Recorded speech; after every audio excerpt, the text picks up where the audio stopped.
Fala aí, pessoal do Instagram, tudo bem?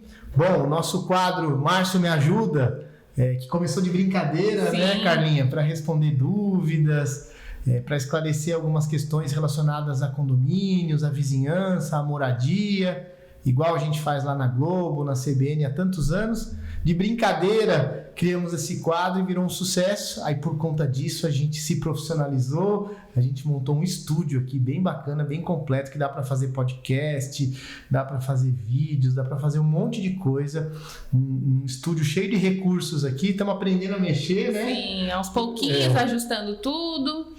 E aí, tal qual combinado, toda semana a gente vai responder as dúvidas de vocês. Aliás, mandem suas dúvidas, compartilhem o conteúdo, vamos tornar esse canal aqui o maior portal de esclarecimento de dúvidas sobre condomínios do país inteiro. Essa é a nossa intenção, né? É isso. E já para começar, pessoal, eu queria falar uma coisa. Se você gosta dos vídeos que a gente faz, se as suas dúvidas estão sendo solucionadas, por favor, não deixa de curtir o vídeo, porque assim o Instagram ele entrega para mais pessoas e aí, consequentemente, a gente cria, né, essa rotina de fazer isso toda semana e a gente sabe que vocês estão gostando. Também é bem legal se vocês comentarem. Pode colocar as dúvidas nos comentários do vídeo também. Fica até mais fácil de ver do que pelo direct. E pode encaminhar também o vídeo para o seu vizinho, para o seu síndico. Sempre vai ter uma resposta lá para vocês. Então vamos lá, vamos começar. Hoje as perguntas são um pouquinho maiores e mais específicas, tá? Então tem bastante tema variado. Primeiro a gente começa com a Nedi. Ela pergunta assim: eu moro num condomínio de casas, são 4 casas, faz 6 meses que a convivência entre os moradores está insuportável. Já saiu briga de tão feia, já veio polícia, um vizinho até colocou a casa para vender. Como lidar com os barulhos entre as casas geminadas? Há uma legislação? Bom, primeiro, gente, 4 casas... A gente cuida de condomínio. Hoje à noite mesmo, eu saindo daqui vou para uma assembleia em Osasco, um condomínio com 950 apartamentos, que moram lá talvez 5 mil pessoas, e eles estão brigando em 4 casas. É pouca gente, né? Não é nada. Então tá faltando entendimento entre eles, tá faltando talvez educação, tá faltando o mínimo necessário para sentar na mesa, uma mesa desse tamanho aqui, 4 vizinhos, sentar, conversar e resolver as coisas.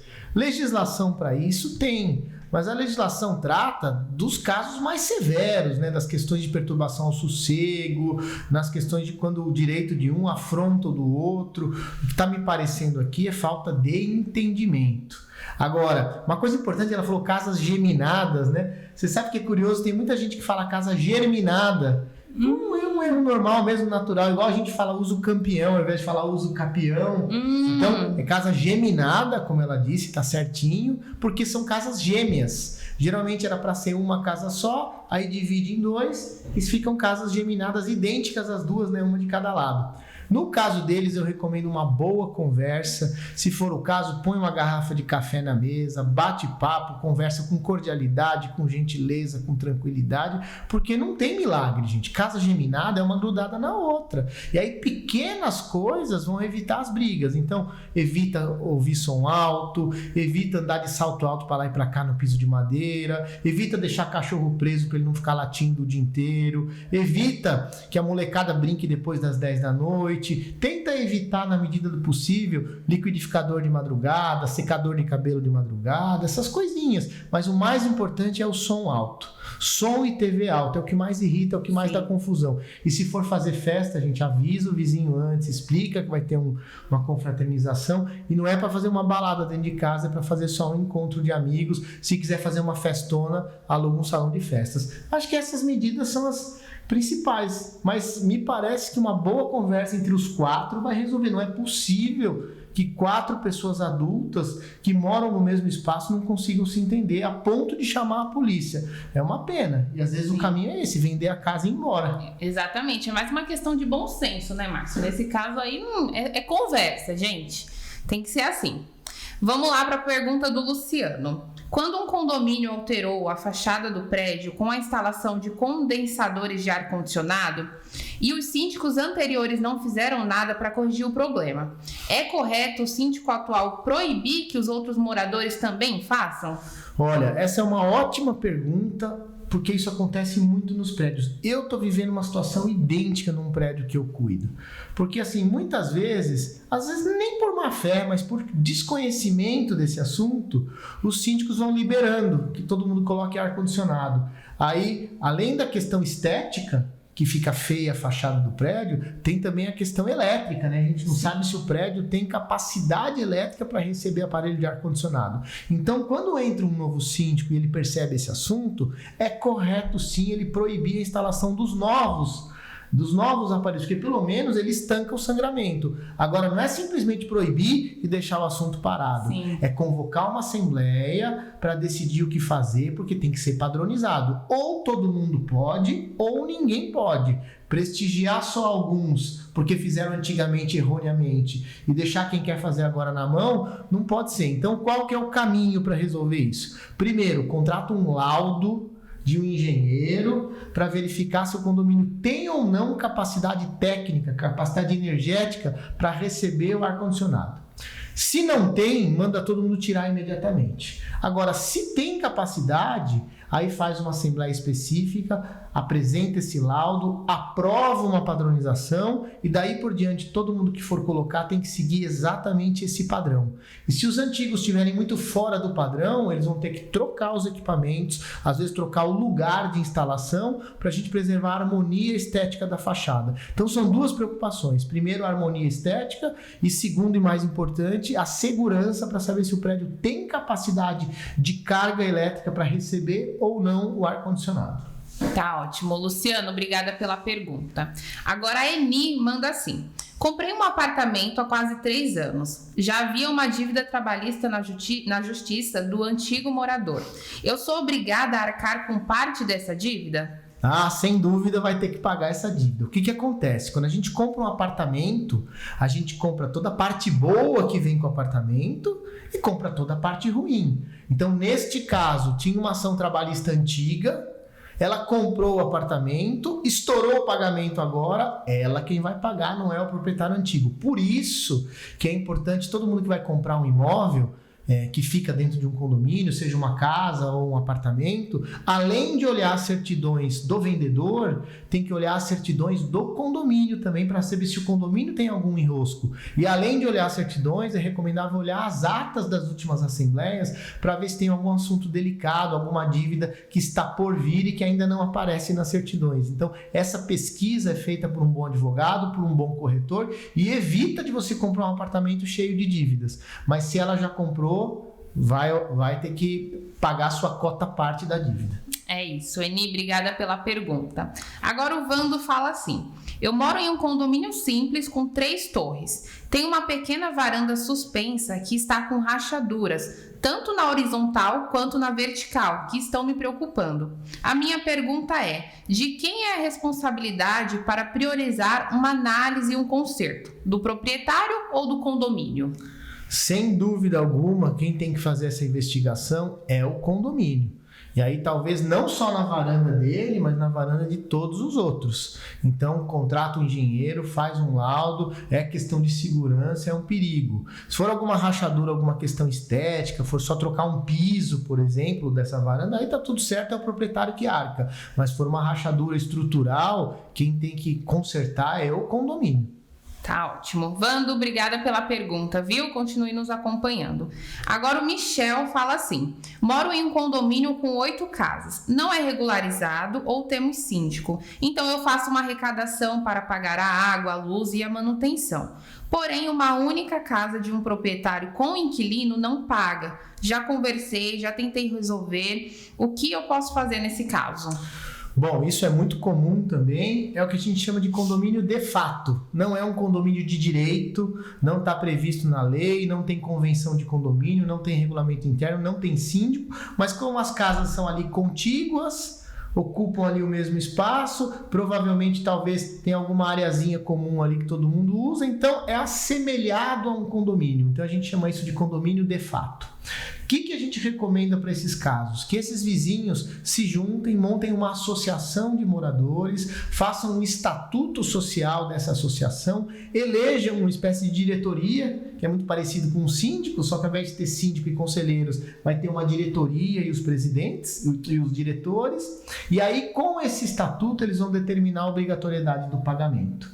Como eles ainda não têm isso, é uma coisa informal, eles vão ter que comprovar documentalmente que eles rateiam as despesas, que aquele morador se beneficia dos serviços, mas não paga. Eles vão entrar com uma ação judicial de cobrança desses valores e provavelmente eles vão ganhar essa ação. Porque senão, se a pessoa usa sem pagar e os outros é que acabam pagando, é enriquecimento ilícito. Então, se não resolver na boa, vai para a justiça que vocês vão ganhar.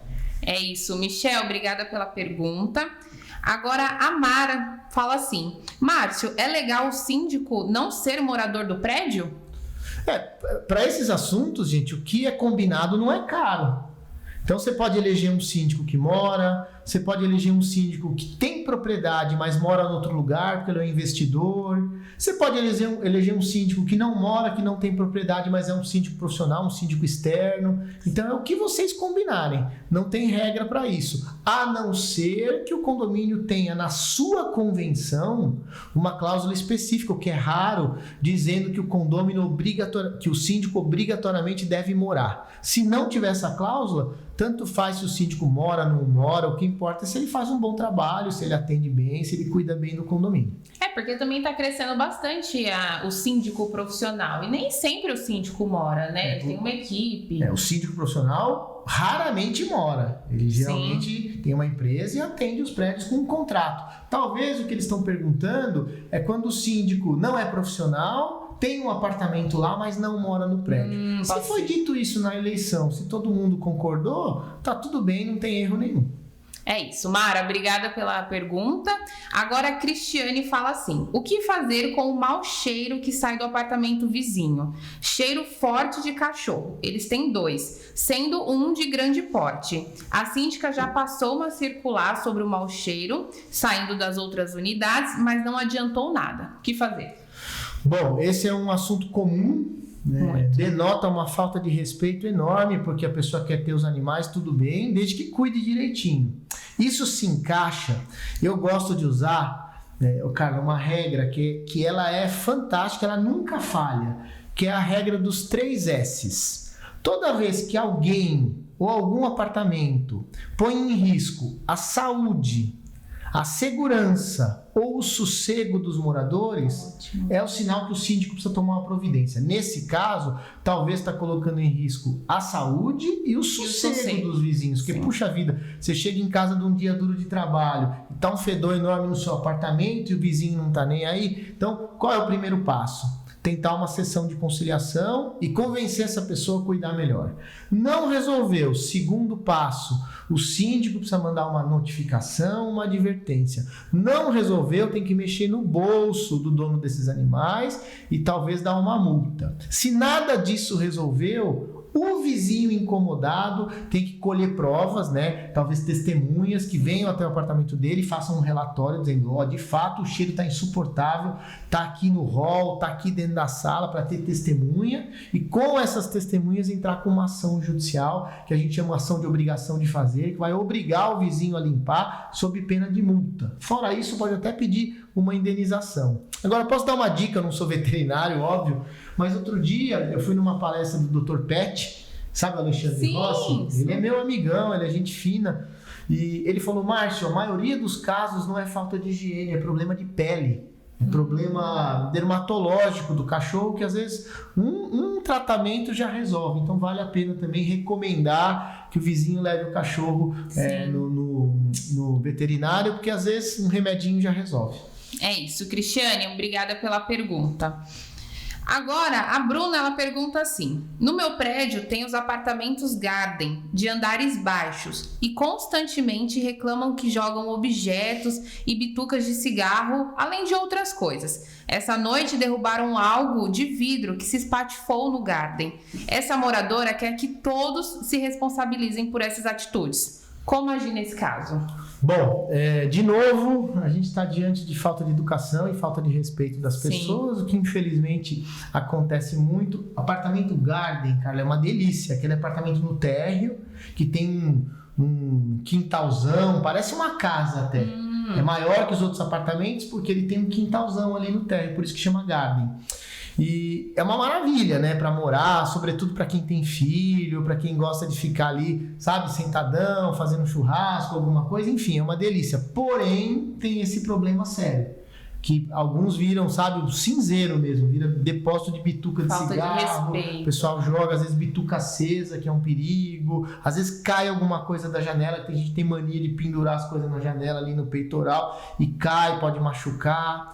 Muitos donos desses gardens pegam autorização para cobrir com vidro ou com policarbonato, mas aí cai alguma coisa, racha, quebra. Então isso é um problemaço. É uma delícia ter um garden, mas é um problemaço. Primeiro passo, gente, é o síndico conscientizar muito os moradores. Circular, cartinha, tentar conscientizar. Costuma funcionar. Conscientização, como a maioria das pessoas é do bem, a maioria é educada, uma simples carta de conscientização já funciona. Outra coisa, dependendo do tamanho do prédio, dependendo do caixa do prédio, tem condomínio que instala aquelas câmeras, que elas são sensíveis ao movimento e conseguem identificar claramente quem que está jogando ali, e aí a pessoa se responsabiliza. Mas isso é raro, porque é caro, isso tem que fazer um projeto.